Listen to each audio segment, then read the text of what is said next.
कदम्बवनचारिणी मुनिकदम्बकादम्बिनी नितम्बजितभूधरा सुरनितम्बिनी सेविता नवम्बुरुहलोचना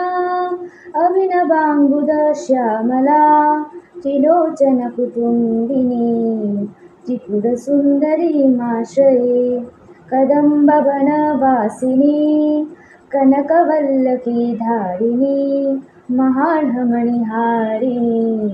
मुखसमुल्लसद्वारुणी दयाविभवकारिणी विशदलोचनी चारिणी त्रिलोचनकुटुम्बिनी त्रिपुरसुन्दरीमाश्रये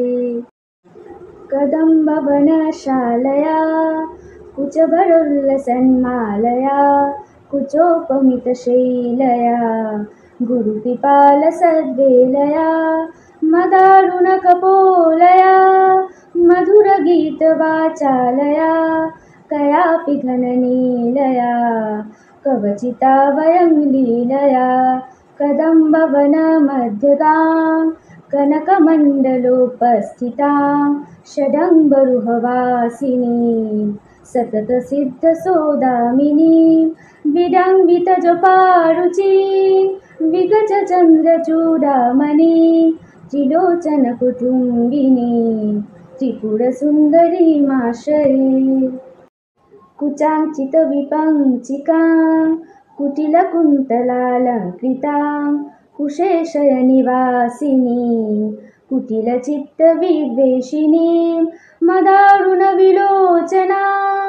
मनसि जाडिसम्मोहिनीं मतङ्गमुनिकन्यकां मधुरभाषिणीमाश्रये स्मरेत् प्रथमपुष्पिणीं रुधिरबिन्दुनीलाम्बरां गृहीतमधुपत्रिकां मधुविपूर्णनेत्राञ्चलां घनस्तनभरोन्नतां गलितचूलिकां श्यामलां त्रिलोचनकुटुम्बिनीं त्रिपुरसुन्दरीमाश्रये सकुङ्कुमविलेपनाम् अलकचुम्बिकस्तूरिकां समन्दहसितेक्षणां सशरचापपाशाङ्कुशाम् अशेषजनमोहिनीम् अरुणमाल्यभूषाम्बरा जपाकुसुमभासुरां जपविदो स्मरम्याम्बिकां पुरन्दरपुरन्ध्रिकां चिकुरबन्धसैरन्ध्रिकां पितामहपतिव्रतां पटुपटीरचर्चारतां मुकुन्दरमणिं लसदलङ्क्रियाकारिणीं भजामि भुवनाम्बिकां सुरवधूटिका चेटिकाम्।